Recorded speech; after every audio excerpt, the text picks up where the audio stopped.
Good evening, mga kapatid. Magandang sabi po. Good evening. Good evening, Pastor. Okay. So, our topic for tonight is about yung difference between law and grace. So, sabi nga ni Pastor, magbibigay tayo ng insight natin about yung law and grace. So, sino mauna? Kawalan yan. Oo. Para pagkatamuan mo, umuwi na tayo. Okay, sige. So, umpisa natin sa law. No? So, God gave the law to the Israelites during the time of Moses. No? So, umpisa natin mga kapatid, no? Nagkaroon ng covenant ng ating Panginoon. No? Umpisa pa lang kay Abraham, ay kay Adam. No? So, there was an Adamic covenant. Next po, nagkaroon din ng covenant ng ating Panginoon kay Noah before the flood, no? And then, yung sa covenant na sinasabi natin, during the time of Moses, no? And during the time of Moses, no, was given the 10 Commandments. So, ito po yung law, o yung Torah na tinatawag natin sa Hebrew, no? So, God's law was given to man in so order for man or to redeem, no? Sin and death. The Lord reflected the holiness of a personal God, no? So, meron tatlong elements yung law na binigay, no? Una yung the commandments na nagre-reveal sa righteousness ng ating Panginoon. Pangalawa, yung judgment niya expressing social requirements o yung kailangan natin gawin regarding dun sa law na ibinigay ng ating Panginoon. Yung pangatlo, yung ordinances, no? Na direkta na ibinigay para sa maging lifestyle ng mga Israeli, no? Yung panahon na yun. So, the law, no one is ever saved by keeping the law, no? It was just God's moral guidelines, revealing how He hates sin. And this dispensation ended, no, through our Lord Jesus Christ who died on the cross to save us from sin, no? Makikita po natin yung covenant na binigay ng Panginoon kay Moses, no? Nag-end po yun nung dumating ang ating Panginoon Jesucristo na siya ay naipako sa krus, no? Ang yung covenant akin, no? So, makikita po natin ito na predict na po ito, no? Sa Old Testament, no? Andiyan po si Propeta Moses, no? Andiyan po si Jeremiah, andiyan po si Ezekiel, no? Very, what do you call this? Very, makikita po natin yung prediction na ito, no? Kay Jeremiah sa chapter 31, verse 31. Pwede pong pakibasa. Jeremiah 31:31.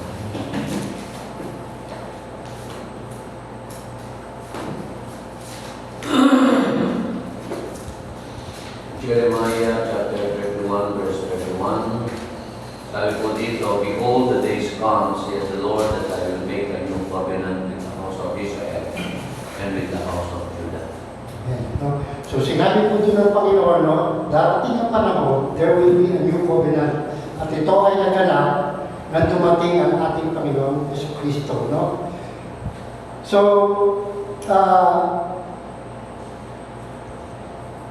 in Romans chapter 6, verse 14 to 15, no? Sinasabi nito, we are no longer under the law. The old covenant has served its purpose, no? Yung purpose na yun ay para i-reveal sa atin kung ano yung kasalanan, kung gano'ng ahit ni Lord yung kasalanan, no? At yung kaakibat ng kasalanan nito, which is death, na siya naman na ibinigay sa atin ng ating Panginoon, no? By His grace, no? Dito po papasok naman yung ating sinasabi na tungkol sa grace, no? Now, grace, no? Alam po natin, is a gift from God, no?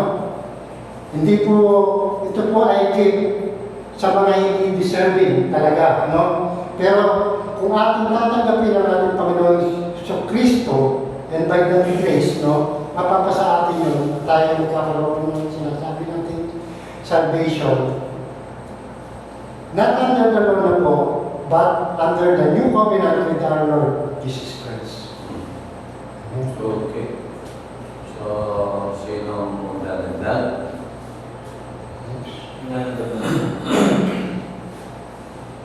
Yun nga, yun nga sa sinabi niyo nga kanina, ang law ay ginawa po ni Moses at yung grace ay Christ. Gaya po sinabi sa John 1 verse 17, for the law was given by Moses, but grace and truth came by Jesus Christ.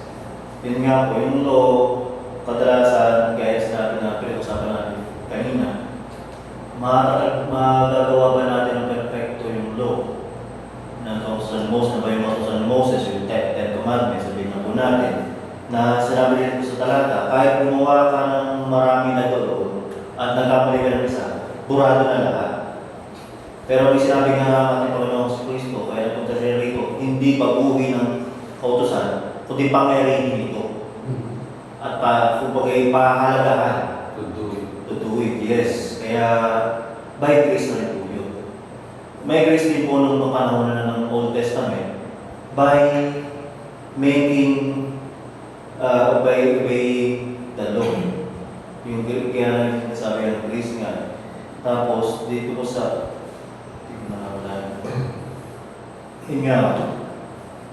tapos sa grace, pinangyarihan din po ng ating Panginoon Huyo na, di ba yung mga ano na yun, pinigsin niya lang ng ating Panginoon na sinasabi, anong verse yun nga na, all the law will be, kumbaga, ang lahat ng kautusan ay pwede pangyarin sa isa na kunti pag-ibig. Dahil kung wala akong pag-ibig sa kapwa mo, parang inano mo na rin yung pasto. Okay? Okay. Sige pa.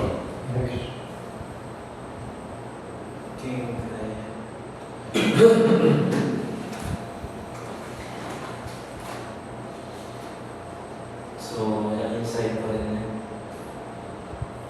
Ako, sa insight sa akin na yung law ay nakadetalye ito ng standard sa Panginoon na ibinigay kay Moses in the beginning sa Exodus chapter 20, no? Then commandments ko. At ganun man na yung law ay binigay ito para ma-separate yung mga tao ng Diyos at saka sa mga ibig na sa mga intents ay hindi sa Diyos para ma-separate, maiwala yung mga holy at saka yung mga hindi holy. Ganun sa tingin ko sa law sa unang panahon, maiwalay talaga sila. Separate, hindi pwede magsama. Parang na makapulpil yung promise, Jesus Christ. At sa grace naman, sa akin na yan, sa mga Jesus Christ, na natutulog na yung prophecy. Nag-umpisa na hindi mo naman maniwala, matatanggap natin. Grace ko lang po sa akin. Ngayon sa akin naman, by law, yan ay talaga binigay kay Moises, no? Ni Jesus Christ binigay kay Moises. Kaya ito ay tas mo na siya pa ay ginamit ng ating Panginoon para yan po yung mga Israelites before po dati. Ngayon wala naman po tayong mababasa dito sa Old Testament po na wala yung salitang grace po. Yan po ay wala po sa Old Testament yung salitang grace. Pero sa Old Testament po, makikita po natin sa Ephesians chapter 2, verse 5 or 8. Makikita po natin yung grace na yan. Kaya si Jesus Christ po, yun po. Ang grace po.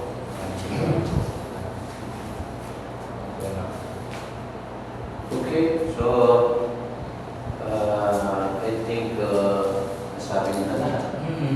So, Hindi pa, may kulang. so tayo Kung So, ano. parang ano lang, Yung parang summary lang nung mga napag-usapan. Kagaya na po ng nabanggit ni Brother Jan na yung law ay binigay ng Diyos kay Moses. Kaya, para hindi po para pahirapan yung mga Israelites, no? Kundi bagkus para ipakita sa mga Israelites kung gaano katindi yung mga kasalanan na kanilang ginagawa. Sabi nga po ng Romans chapter 7 verse 12, tingnan po natin. In Romans chapter 7 verse 12, Verse 12, kaya nga ang kautusan ay banal. okay. At ang kautusan ay banal. Matuwid at mabuti. So here, makikita po natin sinasabi, wherefore the law is holy, and the commandment holy and just and good. Di ba?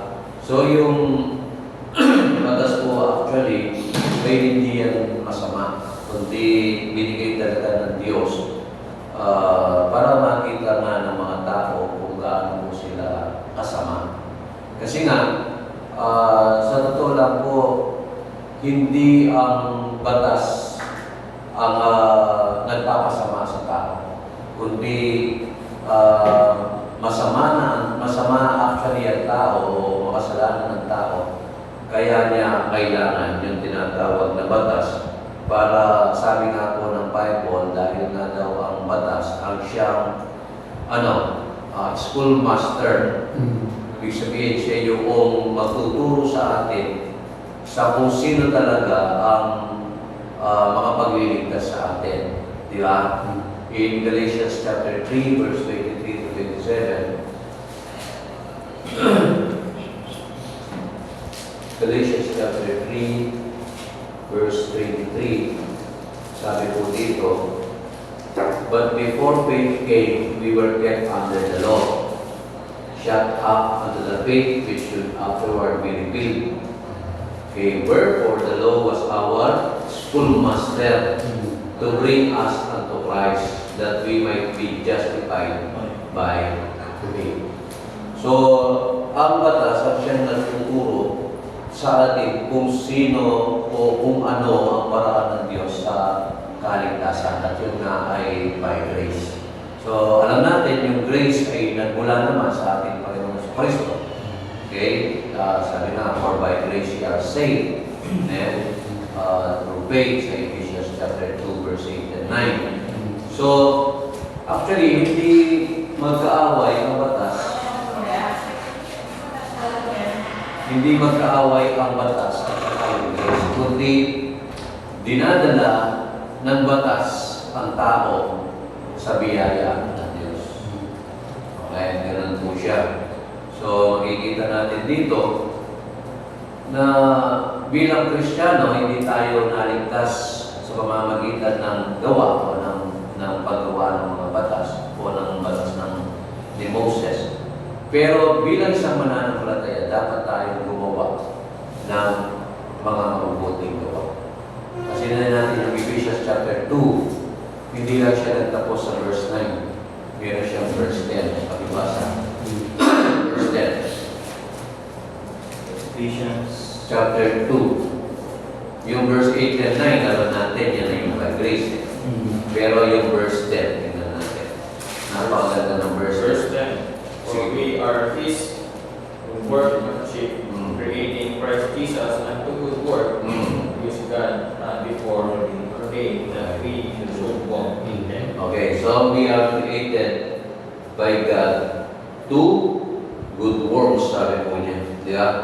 Nakikita natin dito, after our salvation, dapat po meron tayong good works na ipinapakita. Kasi nga in James, sabi niya, yung pananampalataya daw na walang gawa, baon. Di ba? Meaning to say, ipapakita mo yung iyong pananampalataya sa pamamagitan ng iyong gawa. So, hindi ka naligtas sa pamamagitan ng gawa, Pero after you are saved, so then, dapat sumusunod yung paggawa natin. For we are His workmanship created in Christ Jesus unto good works. Okay?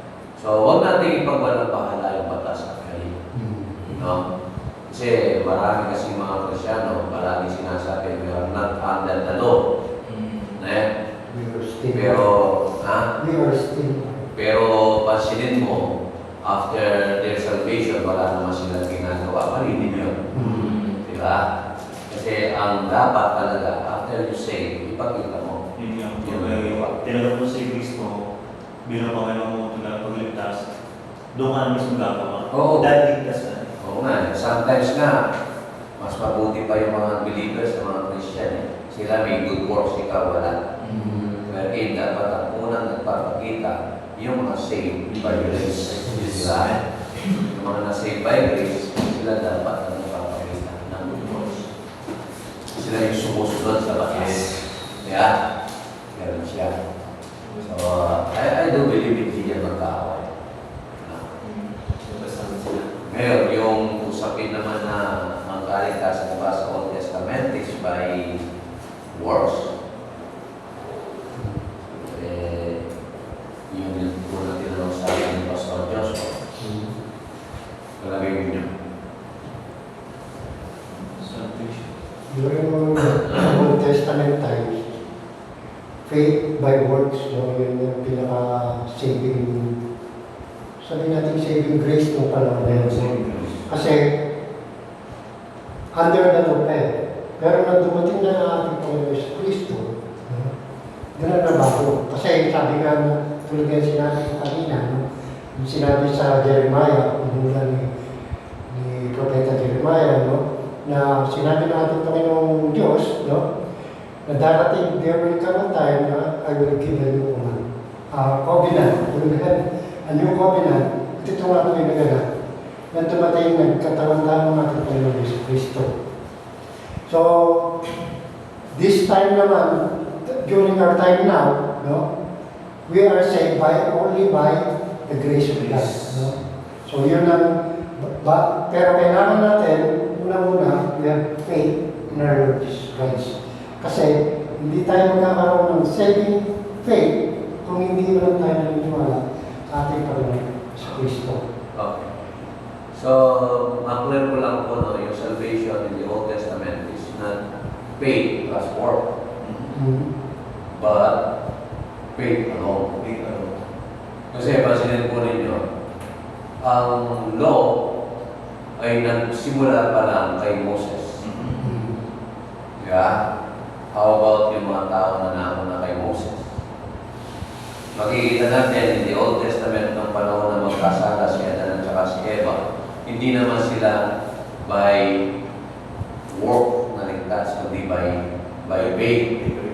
Saan? Doon sa ginawa ng Panginoon nung ipag-alay siya ng tupa, which is yun yung parang tawag dito, yung typology ng ating Panginoon. So doon pa man din makikita natin na yung salvation is by yung letting of blood, yung pagbuhos ng dugo ng lamb. Okay? So ay makikita natin yung salvation in the Old Testament is faith also. Okay? Makikita lang natin na parang may work. It's just because kailangan mo nga mag-obey. Yes, okay. Di ba? Kailangan mo mag-obey. Pero definitely, para sa atin din naman, kailangan mo mag-obey doon sa salvation na hinihingi. No? Kailangan mo mag-repent sa iyong mga kasalanan and accept Jesus Christ as your Lord and Savior. Obedience din yan. Wala namang pinagkaiba sa Old Testament. Diba? Katulad nga sinabi ni Brother Ed, no? Pumunta rito ang ating Panginoon Yesu Cristo, hindi para talikuran o baliwala ng mundo, kundi gano'n. Gawin. Kaya nga, kaya nga sa nga, hindi grace kasi, pagkabata sabi nga ni Marvin, hindi natin makikita in the Old Testament. chapter 3 pa lang makikita na natin yung grace. Hmm. Noong magkasala si Adan at saka si Eva, pinakita ng Diyos yung kanyang biyaya. Kaya di ba, gumawa pa sila ng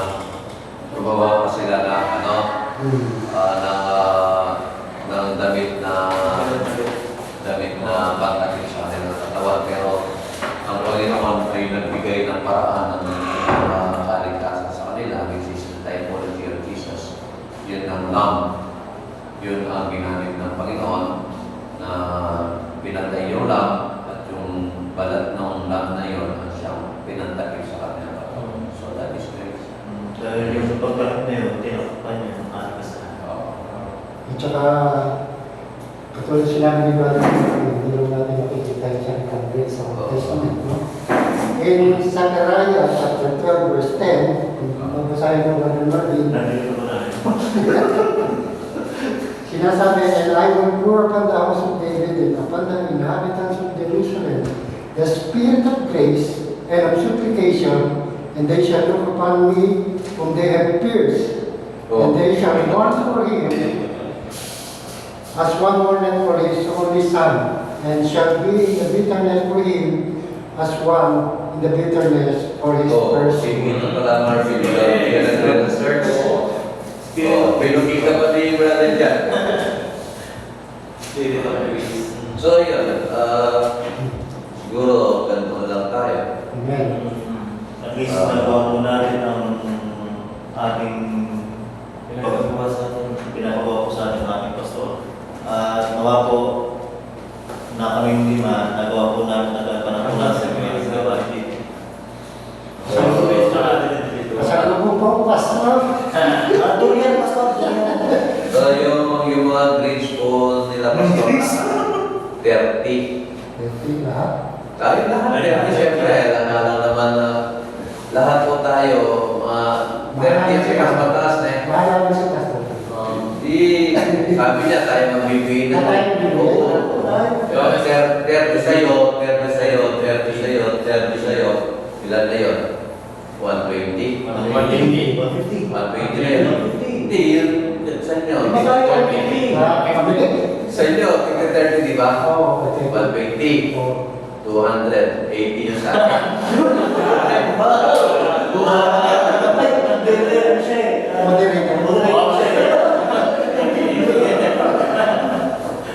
Okay, so, good evening po.